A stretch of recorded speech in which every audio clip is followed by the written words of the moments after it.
আমার নাম আকাশ, আর আমার ছোটবেলার কথা মনে পড়লে এখনো মনটা একটু আনচান করে। তখন আমার বয়স 7-8 হবে। বাবা মা আমাকে নিয়ে কাকার বাড়ি যেতাম। কাকার বাড়িটা ছিল একতলা, ছোট্ট একটা উঠোন আর পিছনে একটা আম গাছ। আমি আর আমার কাকাতো বোন রিমা তখন সবে 3-4 বছরের। সারাদিন উঠোনে দৌড়াদৌড়ি করতাম। কখনো আম গাছের নিচে লুকোচুরি খেলতাম, কখনো কাকিমার হাতের পিঠে খেয়ে দুজনে একসঙ্গে দুষ্টুমি করতাম। রিমা ছিল দারুণ দুষ্টু। কাকিমা আমাদের দুষ্টুমি হাসি মুখে দেখতেন। মাঝে মাঝে বলতেন, আকাশ, রিমাকে এত আদর করিস না, মাথায় উঠে যাবে। কাকাও হাসতেন, তবে তিনি বেশিরভাগ সময় ব্যস্ত থাকতেন তার ছোট্ট দোকান নিয়ে। আমার ছোটবেলার সেই হাসি খুশির দিনগুলো যেন একটা স্বপ্নের মতো ছিল। কিন্তু সেই স্বপ্ন ভেঙে গেল যখন আমার বয়স 13 বছর। সেদিনটা এখনও আমার মনে ঝকঝকে স্পষ্ট। বর্ষার একটা দুপুর, আকাশ ছিল ঘন কালো মেঘে ঢাকা। বাবা মা কলকাতা থেকে হালিশহরে কাকার বাড়িতে আসছিলেন আমাকে নিয়ে যাওয়ার জন্য। আমি তখন আমাদের পুরনো বাড়িতে একটা প্রতিবেশীর কাছে ছিলাম। বাবা একটা সেকেন্ড হ্যান্ড মারুতি গাড়ি কিনেছিলেন কিছুদিন আগে, আর সেই গাড়িতেই তারা আসছিলেন। কিন্তু পথে বৃষ্টির জন্য রাস্তা পিচ্ছিল হয়ে গিয়েছিল। শুনেছিলাম বাবা গাড়ি চালাচ্ছিলেন আর মা পাশে বসে গান শুনছিলেন। হঠাৎ একটা ট্রাক তাদের গাড়ির সামনে এসে পড়ে। বাবা ব্রেক করার চেষ্টা করেছিলেন, কিন্তু পিচ্ছিল রাস্তায় গাড়িটা নিয়ন্ত্রণ হারিয়ে ফেলে। ট্রাকের সঙ্গে ধাক্কা লাগতেই গাড়িটা দুমড়ে মুচড়ে যায়। পুলিশ পরে বলেছিল দুর্ঘটনাটা এত ভয়ানক ছিল যে বাবা মা দুজনেই ঘটনাস্থলেই মারা যান। আমাকে যখন খবরটা দেওয়া হলো, আমি যেন পাথর হয়ে গিয়েছিলাম। আমার মাথায় কিছুই ঢুকছিল না। আমার সেই ছোট্ট দুনিয়াটা যেন এক মুহূর্তে ভেঙে চুরমার হয়ে গেল। আমার বুকের মধ্যে যেন একটা শূন্যতা তৈরি হয়েছিল। প্রতিবেশী আন্টি আমাকে জড়িয়ে ধরে কাঁদছিলেন, কিন্তু আমার চোখ দিয়ে এক ফোঁটা জলও বেরোলো না। আমি শুধু চুপ করে বসেছিলাম। মনে হচ্ছিল আমি একটা স্বপ্ন দেখছি, যেখান থেকে জেগে উঠলেই আবার বাবা মাকে দেখতে পাবো। কিন্তু সেই স্বপ্ন আর ভাঙল না। বাবা মায়ের শেষকৃত্যের সময়ে আমি হালিশহরে কাকার বাড়িতে গিয়েছিলাম। কাকা আমাকে বুকে জড়িয়ে বলেছিলেন, আকাশ, তুই চিন্তা করিস না, আমরা আছি তোর সঙ্গে। কিন্তু কাকিমার মুখে তখনও সেই হাসিটা ছিল না যেটা আমি ছোটবেলায় দেখতাম। তিনি চুপচাপ সব কাজ সামলাচ্ছিলেন, কিন্তু আমার দিকে তাকালে তার চোখে একটা অদ্ভুত দূরত্ব দেখতাম। বাবা মা চলে যাওয়ার পর আমার আর কোথাও যাওয়ার জায়গা ছিল না। আমাদের পুরনো বাড়িটা ভাড়ায় দেওয়া হয়েছিল, আর সেই টাকায় আমার পড়াশোনা চলতো। কাকা আমাকে বললেন, আকাশ, তুই এখন থেকে আমাদের সঙ্গে থাকবি। আমি তখন 13 বছরের কিশোর। মনের মধ্যে দুঃখ আর অভিমান নিয়ে হালিশহরে কাকার বাড়িতে চলে আসি। কাকার বাড়িটা ছিল সেই একতলা বাড়ি, তবে এখন আর আগের মতো উঠোনে আম গাছের ছায়ায় খেলার দিন ছিল না। বাড়িটা একটু জরাজীর্ণ হয়ে গিয়েছিল।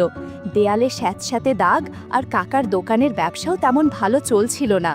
প্রথম কয়েক মাস কাকা আমার সঙ্গে খুব যত্ন নিয়ে কথা বলতেন। তিনি আমাকে কলেজে ভর্তি করে দিলেন, আমার জন্য বইপত্র কিনে দিতেন। কিন্তু কাকিমার ব্যবহার আমাকে ক্রমশ অস্বস্তিতে ফেলত। তিনি আমাকে দেখলেই যেন মুখ গোমড়া করে ফেলতেন। আমি যখন ঘরে ঢুকতাম, তিনি চুপ করে যেতেন বা অন্য কাজে ব্যস্ত হয়ে পড়তেন। একদিন রাতে খেতে বসে আমি বললাম, কাকিমা, আজ মাংস রান্না করেছো তো? তিনি আমার দিকে তাকিয়ে একটু থেমে বললেন, আকাশ, এখন তো তুই বড় হচ্ছিস, আমাদেরও তো সংসার চালাতে হয়, প্রতিদিন মাংস খাওয়া যায় নাকি? তার গলার স্বরে একটা তীক্ষ্ণতা ছিল, যেন আমি কোনো অপরাধ করে ফেলেছি। আমার বুকের মধ্যে যেন কেউ ছুরি চালিয়ে দিল। আমি চুপ করে মাথা নিচু করে ডাল ভাত খেয়ে উঠে গেলাম। আমি বুঝতে পেরেছিলাম আমি এই বাড়িতে অতিথি, কোনো স্থায়ী জায়গা আমার এখানে নেই। রিমার সঙ্গে আমার সম্পর্কও ধীরে ধীরে বদলে গেল। ছোটবেলায় যে রিমা আমার পিছু পিছু ঘুরত, আমার শার্ট ধরে টানত, সে এখন একটু বড় হয়েছে। তখন তার বয়স 9-10 বছর হবে।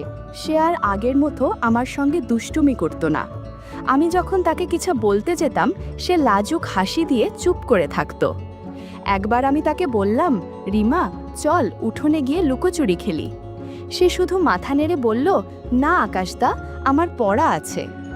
তার চোখে একটা দূরত্ব ছিল, যেন সে আমাকে এড়িয়ে চলছে। আমি বুঝতে পারিনি এটা তার লজ্জা না কাকিমার প্রভাব। কাকিমা মাঝে মাঝে রিমাকে বলতেন, তুই আকাশের সঙ্গে বেশি মিশিস না, ও এখন বড় হয়েছে।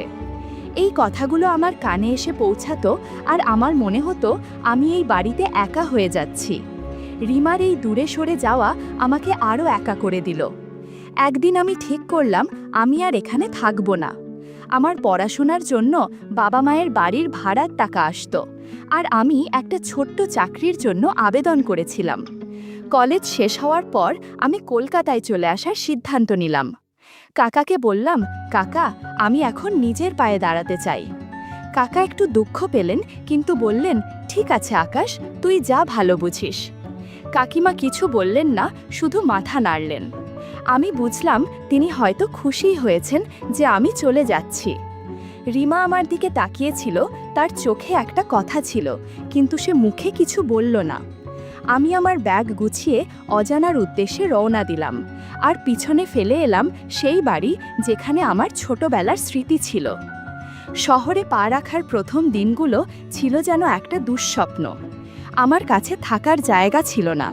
প্রথম রাতটা আমি শহরের একটা বাসস্ট্যান্ডের বেঞ্চে কাটিয়েছিলাম। রাতের ঠান্ডা বাতাস আমার শরীরে কাঁপুনি ধরিয়ে দিচ্ছিল, আর পাশ দিয়ে বাসের হর্ন আর মানুষের হাত ডাক আমার মাথায় হাতুড়ি পিটছিল। আমার পকেটে কিছু টাকা ছিল, তাই দিনের বেলা একটা পুরনো পানবিড়ির দোকানে গিয়ে চা আর দুটো পাউরুটি খেয়ে পেট ভরালাম।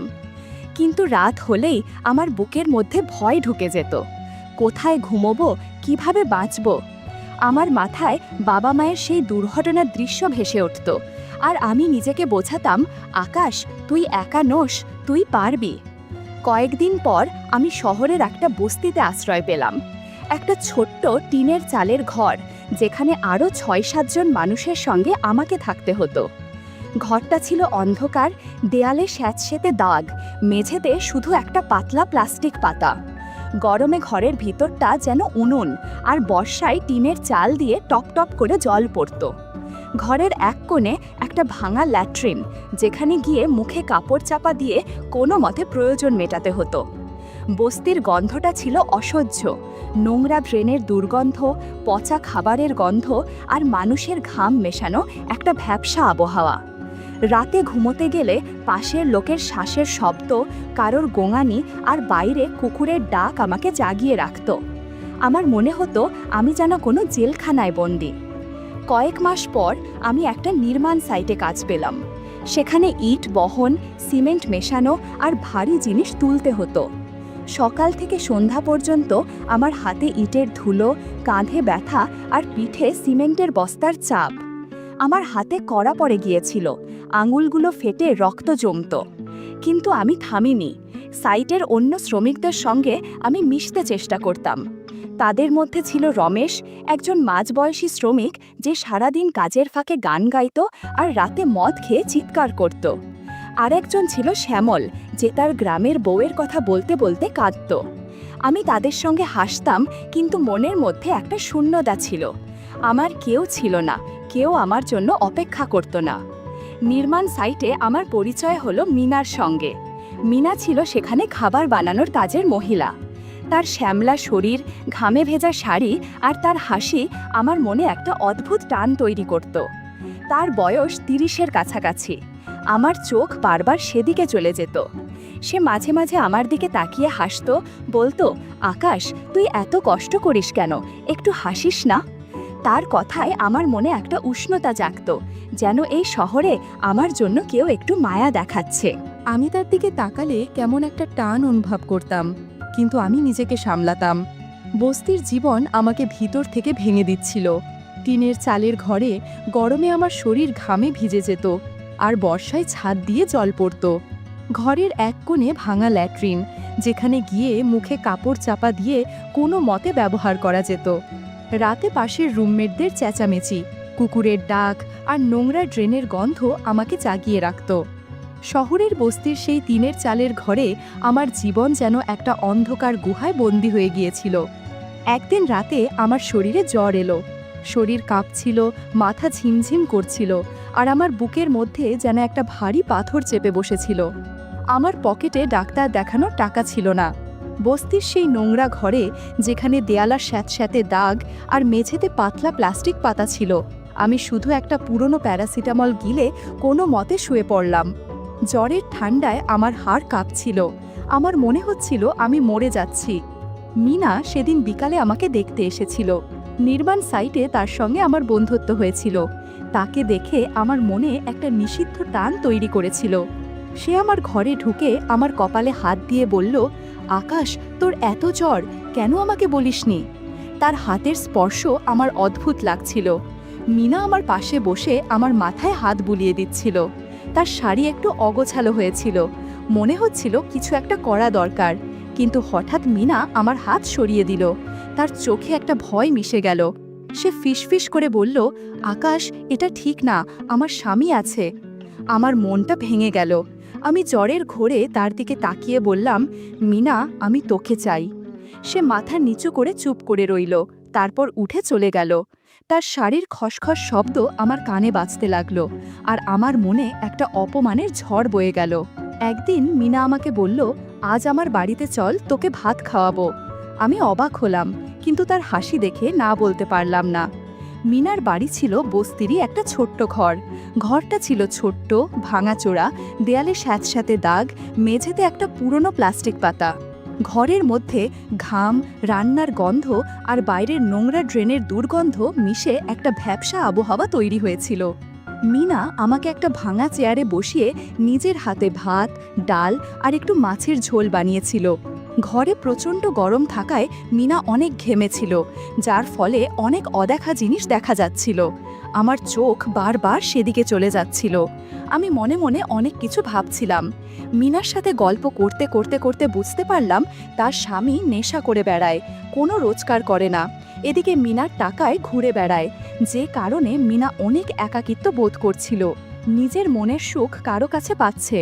সুযোগ বুঝে আমি মিনাকে বললাম, আমি তোর সাথে আছি, তোর যা রাখবে আমি তোকে দিব। ধীরে ধীরে আমাদের মাঝে দূরত্ব কমতে থাকে। বস্তি ঘরের মধ্যে অনেক কিছু ঘটতে থাকে আমাদের মাঝে।